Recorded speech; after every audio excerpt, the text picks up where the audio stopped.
L'Atelier du Regard, qui est une association de lutte contre les discriminations, est intervenu au collège Daniel Mayer à Paris pour animer un atelier de promotion à l'égalité filles-garçons avec un groupe classe de 5e. Pendant 12 séances, ces 22 élèves ont formé 4 groupes mixtes. Ils avaient pour objectif de repérer les inégalités filles-garçons dans leur collège. Pour cela, chaque groupe devait observer, filmer, interviewer et analyser les informations recueillies. Ce film est le résultat des observations du groupe Vie scolaire, du groupe Vivre ensemble, du groupe Occupation de l'espace et du groupe Modèle. Chaque groupe avait une particularité. Par exemple, il y avait le groupe Modèle. On nous a demandé de chercher dans un livre de 5e en histoire s'il y avait plus de femmes que d'hommes. Et ensuite, on devait mettre ces résultats en commun et on devait le dire au grand groupe. On a pris un manuel d'histoire et on l'a coupé en deux, parce que la fin du manuel d'histoire, c'est presque que la géographie. Alors, le début, on a regardé les grands titres où il y avait écrit les noms des personnes et on les a écrites sur un papier. Il y a 25 hommes vraiment importants dans le manuel d'histoire-géographie de 5e et une femme vraiment importante. Des femmes célèbres, on n'a trouvé que Jeanne d'Arc. Je pensais qu'il y aurait plus de femmes importantes. Dans l'ensemble des manuels scolaires de français, les femmes représentent environ 10% des personnages présentés. En France, dans les articles de presse et les publicités, les hommes sont 3 fois plus souvent l'objet de photos que les femmes.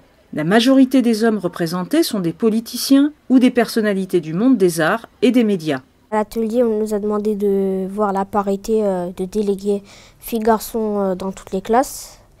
Et une autre partie où on devait voir il y a combien de professeurs hommes, femmes-hommes dans l'établissement. Il y a 21 délégués filles avec 11 délégués garçons. Il est intéressant de constater qu'une fois adultes, c'est l'inverse. En France, les femmes demeurent sous-représentées dans les scrutins électoraux et l'exercice des fonctions électives. Et ce, malgré le vote des lois destinées à favoriser la parité. En langue vivante, c'est-à-dire l'anglais, l'espagnol, l'allemand, etc., il y a 6 femmes et il y a 2 hommes. En EPS, il y a une femme contre 3 hommes. En technologie, il y a 2 hommes et il n'y a pas de femmes. En français, il y a 5 femmes professeurs et 1 homme professeur. En maths, il n'y a pas de femmes professeurs et il y a 5 hommes professeurs. Au collège, en fin de 3e, les filles maîtrisent mieux le français que les garçons. En outre, et à l'encontre d'une certaine idée reçue, elles ont davantage la bosse des maths et des sciences. En France, les filles sont majoritaires dans les filières littéraires et dans l'enseignement professionnel du travail social et restent sous-représentées dans les filières scientifiques et techniques. Ces différences d'orientation entre filles et garçons ont des conséquences sur leur insertion dans l'emploi. Nous, notre groupe, c'était Vivre ensemble. On nous a demandé d'observer la prise de parole et comment ça se passe entre les filles et les garçons. Si les filles et les garçons ils se respectent dans la classe, s'ils s'insultent, s'il y a des insultes sur l'habillement, le physique. Alicia devait interroger les filles de 6e et les filles de 5e. Et moi, je devais interroger les filles de 3e et les garçons de 4e. Les garçons, ils ont pas eu beaucoup de violence, à part pour rigoler. Mais les filles, il y en a une, elle a dit, elle en a reçu harcèlement. Selon une enquête du CRIPS réalisée auprès de collégiens, les filles sont plus souvent victimes de violences verbales, principalement à caractère sexiste que les garçons. Les filles sont surexposées aux violences de nature sexuelle, que ce soit attouchement sexuel, baiser forcé ou voyeurisme. On est allé dans une classe de 4e pour observer comment ça se passe. On a vu que les garçons ils lèvent pas beaucoup la main et que les filles lèvent plus la main et que c'est plus les garçons qui sont punis que les filles. On a remarqué que les filles prennent plus la parole que les garçons et avec la main plutôt que les garçons, la majorité du temps ils ne levaient pas la main. L'espace physique et sonore est plus investi par les garçons que par les filles. Les garçons ont tendance à intervenir en classe sans y avoir été invités ou à couper la parole pour exprimer leur point de vue. On devait regarder si les filles et les garçons ils jouent ensemble, s'ils sont ensemble en classe, si les professeurs, comment ils nous placent, à la cantine, s'ils sont assis ensemble. On devait filmer la cour de récréation pour observer si les filles et les garçons jouaient ensemble. Et c'est plutôt séparé dans la récréation. Dans le fond, c'est plutôt les garçons et en avant, c'est plutôt les filles. Comme en fait, on devait regarder la cantine, mais comme j'étais la seule qui mangeait à la cantine, j'ai dû observer. Quand j'ai regardé, il n'y avait que les filles et les garçons, ils étaient pas ensemble. Quand on a fini de manger, après le repas, on a 30 minutes et les garçons ils jouent tout le temps à la balle, ces 30 minutes-là, tout le temps. Et moi j'avais remarqué ça et j'ai demandé à une maîtresse si on pouvait avoir la balle pour une première fois. Et elle a dit oui, mais les garçons ils n'étaient pas d'accord. Donc après on a fait des jours exceptionnels.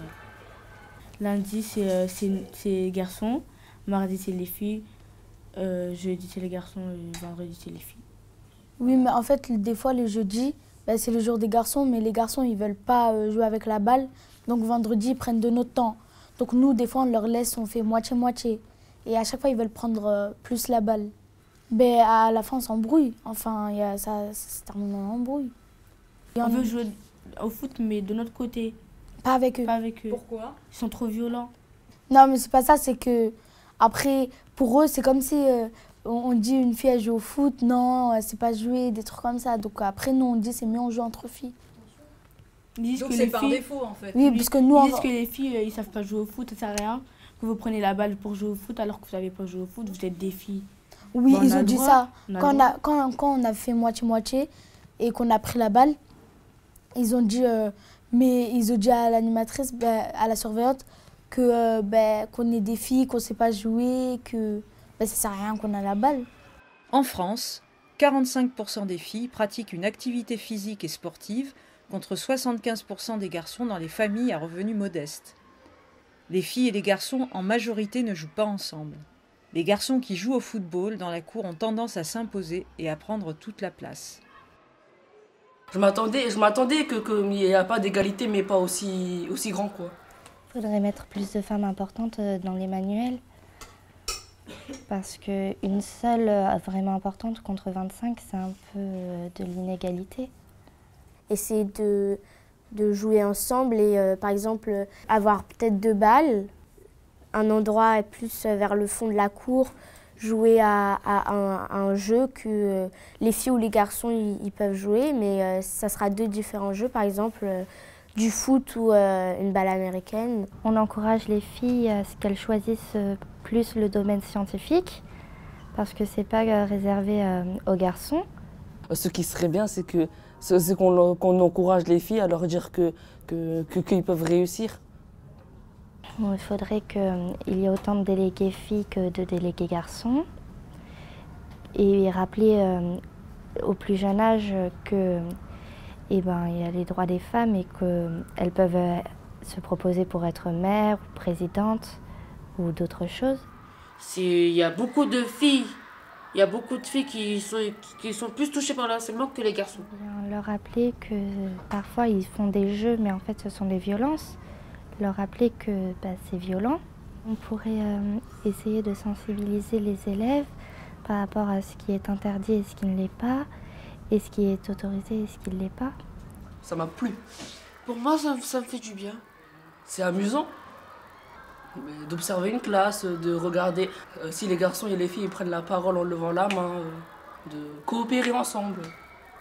Comme ça, c'est que plus tard, quand on sera grand, c'est qu'on pourra expliquer à nos enfants qu'est-ce qu'on a travaillé et leurs enfants leur diront à leurs enfants.